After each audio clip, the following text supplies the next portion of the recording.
everybody, and welcome to another episode of Cruising Israel. I'm your host, Natalie. I'm Max. And this week on the show, we're going to take you to northern Israel, one of my favorite places. Yeah, Max doesn't even know yet. Zichron Yaakov. Oh, okay. It's kind of like Israel's little wine country. Yeah, it's a tranquil little town. I absolutely love it. There's so much to do there. There's great food. We're going to go see one of the oldest wineries. We're going to learn all about its establishment. Wow, it sounds like you've got a lot planned. What's the first stop? The first stop is the Carmel Winery, which has been around for over a century. Wow, that is a long time. We're going to go check that out now? Yes, we are. We're going to enjoy some wine, and it'll be fun. Cool, let's do it.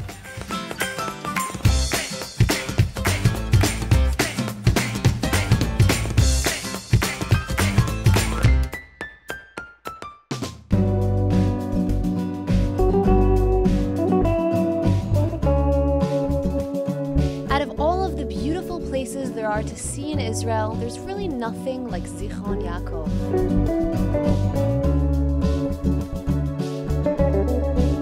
Sitting on the slopes of Mount Carmel in northern Israel, this town offers some of the best views in the country. It's known for its picture-perfect scenery, its booming wine industry, and a growing number of culinary options. This town became a total tourist attraction as it draws people from all over the country. Some people say that Zichron Yaakov is the wine capital of Israel. There are so many well-established wineries for visitors open to tour and taste some of the best wines that Israel has to offer.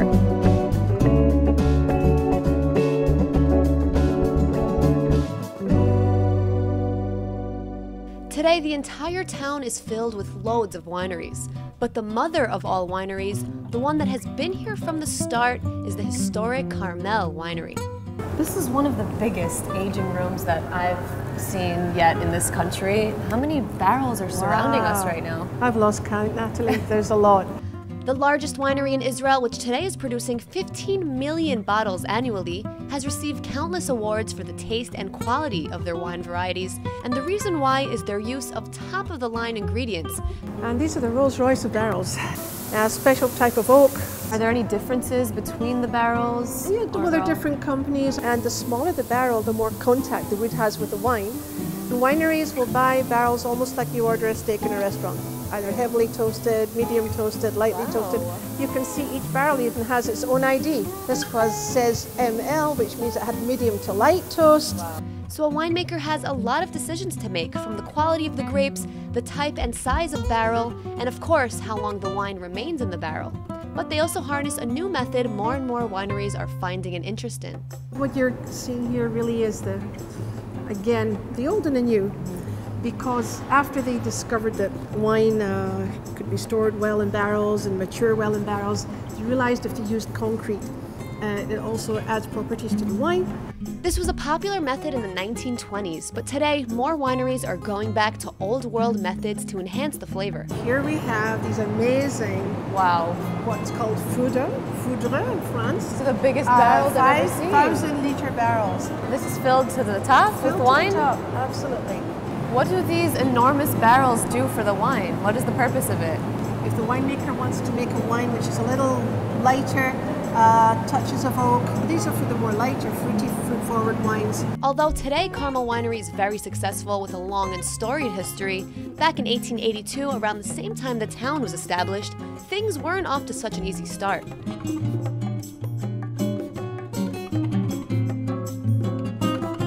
It was tough. There was a lot of malaria here, and the first Jewish residents, and they needed help because of the malaria and the lack of ability to finance themselves. That's when Jewish philanthropist Baron Edmund de Rothschild came in.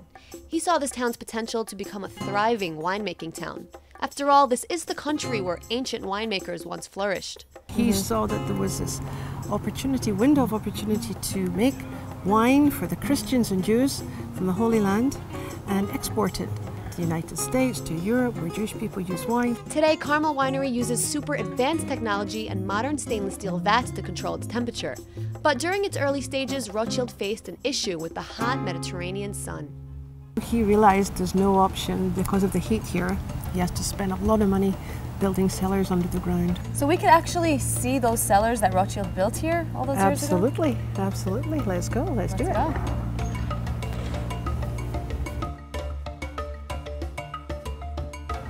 How big is the cellar? Big. In this complex alone, there's 6 cellars. On one side of the cellar, you'll find advanced top-of-the-line stainless steel vats, right alongside the concrete ones built in the 1930s.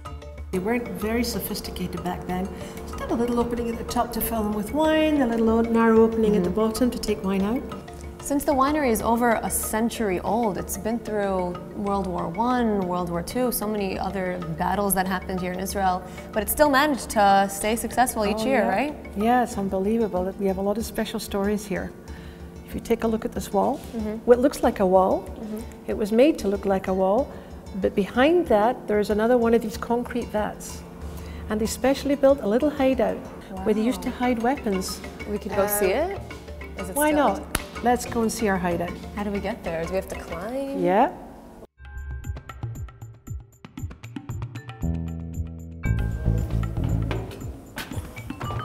Wow. This is the ultimate hideout. This is amazing. This is the amazing escape tunnel that was used. Obviously it was concealed. If need be, they would run out with the weapons. And there's wine right under our feet? We're standing on a huge vat of wine right now. And we still have to be prepared for surprises, but we're a little bit more sophisticated now. We ended our tour with a quick lesson on wine tasting, using all 5 senses to get the maximum experience. So the idea is to take a sip of wine, a regular sip of wine, then we take a little bit of air.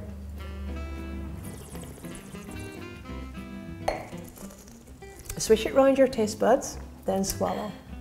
It makes we forgot our sense of hearing. L'chaim. Cheers. What kind of meal would match this So basically, type of drink? it's common sense more than anything. Light wines with light foods and heavier wines with more complex foods.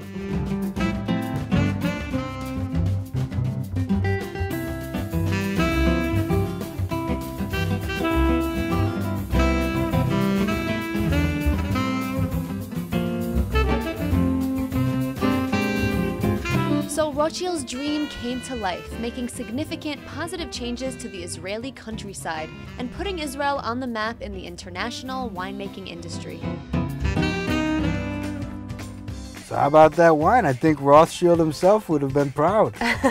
Yeah, it was delicious wine. And how cool was that story, the hideout of Really the cool. weapons on top of one of the vats? It's nice that the place has been around so long and obviously has so much history. Yeah. Well, I have some wine in me. I'm ready to continue our day. Okay. You know, I like to include workshops on the show. You got one in mind? And there's a really cool workshop in the heart of town. They also live there. They also conduct workshops. They'll talk about their story. And we're going to actually make something really cool. I won't spoil it, but we'll go and we'll see. You make something cool right now? Yeah, right now. Do it.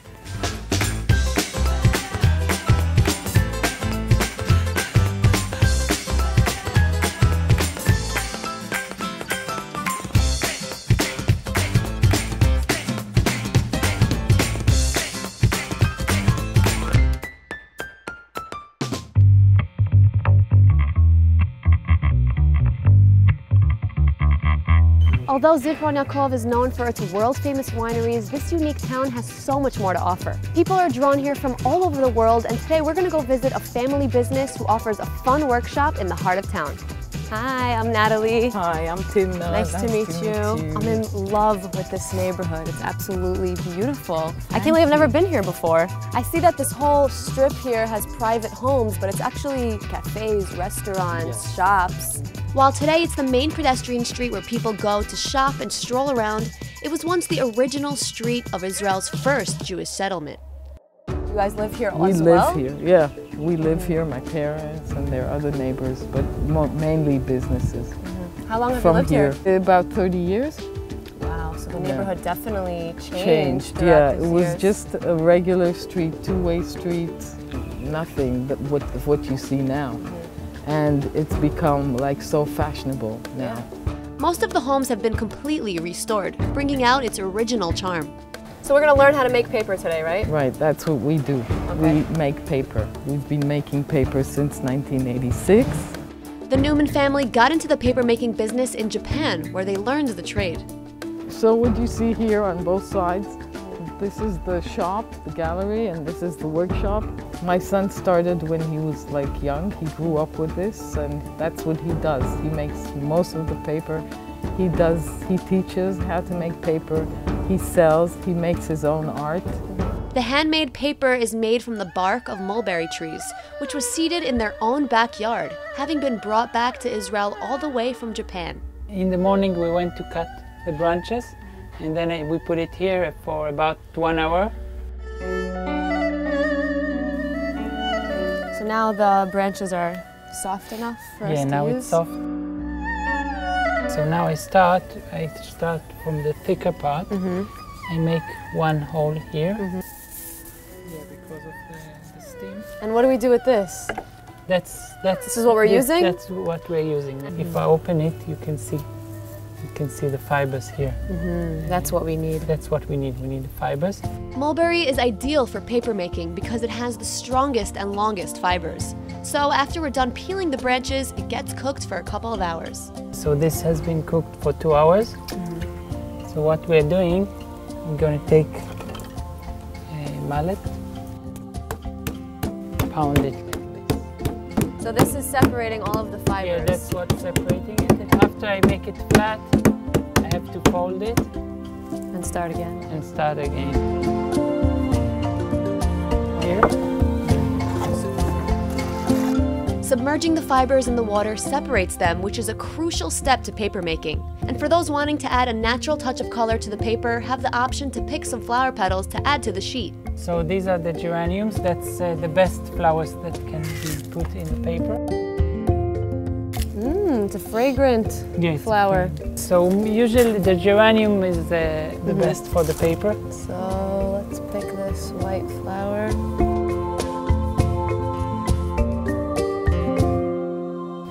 Okay, so now we have to pick off the petals of the flower. Yeah, we use just the petals. So we're mixing it up now. Yeah, so soft. I love the feeling.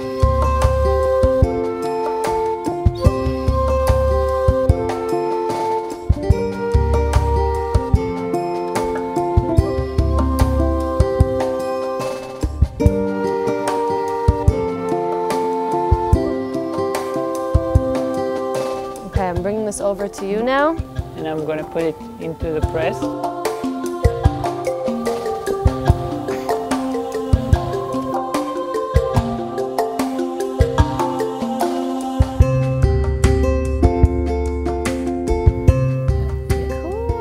Wow, beautiful paper. We still have to let it dry though, right? Yeah.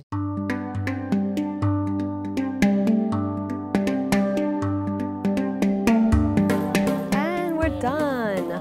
Now we just have to wait, right? I don't want to rip it. Amazing. This was really an amazing way to spend the afternoon. Thanks so much for teaching us.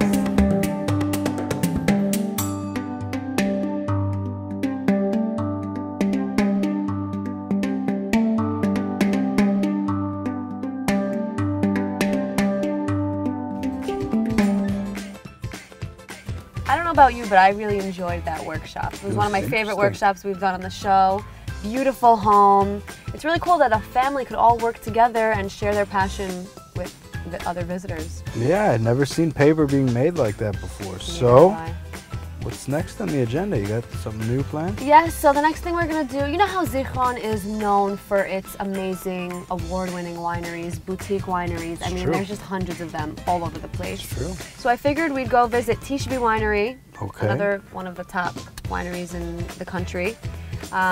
We'll meet the owner, we'll have some food. He also has a great restaurant. Cool, sounds great. Let's go, you hungry? I'm hungry, let's do it.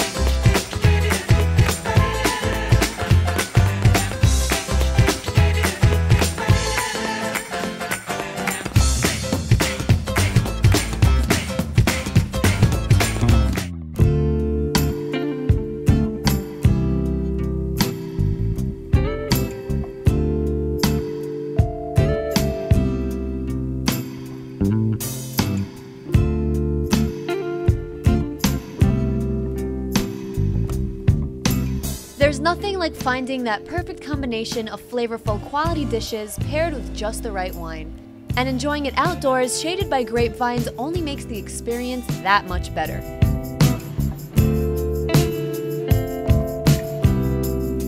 at Tishbe Winery, one of Israel's oldest wineries, you can learn about its humble beginnings, take a wine tour, enjoy its top-of-the-line restaurant, and on Fridays, indulge in some Texas-style barbecue, slow-cooked in a specially imported smoker.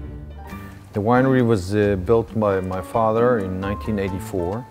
After 102 years of supplying grapes to the cooperative in Zichron Yaakov, the Carmel Winery. While today Tishbe's winery is bringing in numerous awards and selling almost 1 million bottles a year, Golan's father, Jonathan, started out as a simple farmer, caring for the vineyards and working hard on the fields.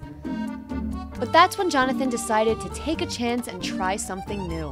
He decided that if every Frenchman can make his own wine, or every Italian could make his own wine out of his own vineyard, he can do the same in Israel. And this is how he started to become the first boutique winery in Israel. Generations later, you'll find the entire family working together at the winery, improving the quality, taste, and overall experience for the visitors. Tishbe's vineyards are located in the best vine-growing regions in the country, from Sde Boker in the south to the Golan Heights in the north. But it's not just the wine that has people talking. Tishbe's restaurant is considered among the best places to eat in the area, featuring a menu created by an award-winning chef.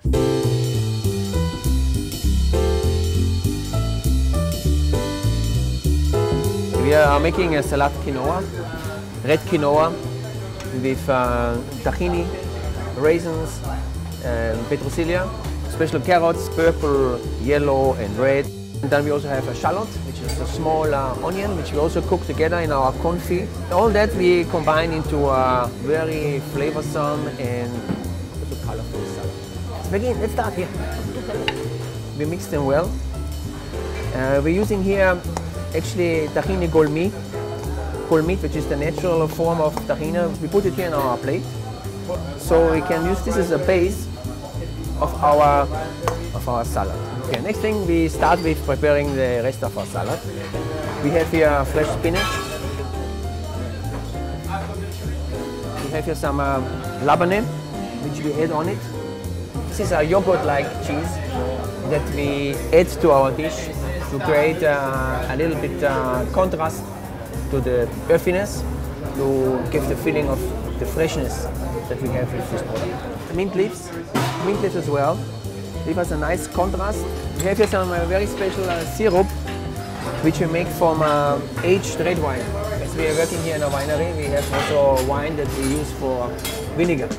The vinegar goes through the same barrel aging process used to mature wine, which makes the perfect dressing to drizzle over the salad. Wow, it looks like a beautiful dessert. This doesn't even look like a salad. Yeah, it's one thing you can eat. It could deceive people into eating healthier. Yes, right? health is also an issue, but also... Can I try this? Yes, sure, Natalie. Smell good. Wow. It is like red wine, but... Yes, but much smoother. Texture. Yeah, a little bit sweet. Austrian chef Gunther likes to incorporate his own traditional flavors into the dishes, like his famous mushroom gnocchi with truffle oil. Now this is my kind of lunch. Freshly baked bread, baked here on site, gnocchi, quinoa salad, which is my favorite thing to get at any restaurant, and it's always interesting to see their own interpretation on the quinoa salad. Wow. Cheers! Here at Tishbe Winery, we offer an experience. The visitor can come in, take a look, and then sit down for a wine and chocolate tasting, then move on to breakfast or lunch, go to visit the bakery and the flour mill. So there's a little bit of everything here at Tishbe Winery, and with decades of experience and constant innovation, this place is sure to continue delighting visitors for years to come.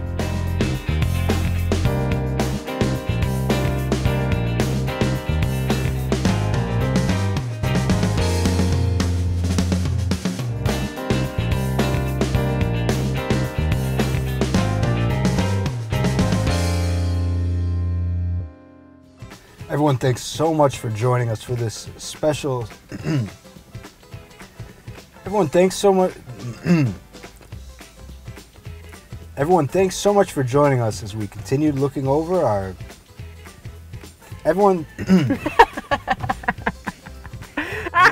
1 second. Folks, Okay, wait. folks, thanks so much for joining us for our second look back at our trips to Jerusalem. Folks, thanks so much for joining us. Folks, thanks so much for joining us for this special tour of Zichron Yaakov. And don't forget to catch us next time as we cruise the country and show you the best Israel has to offer. Bye.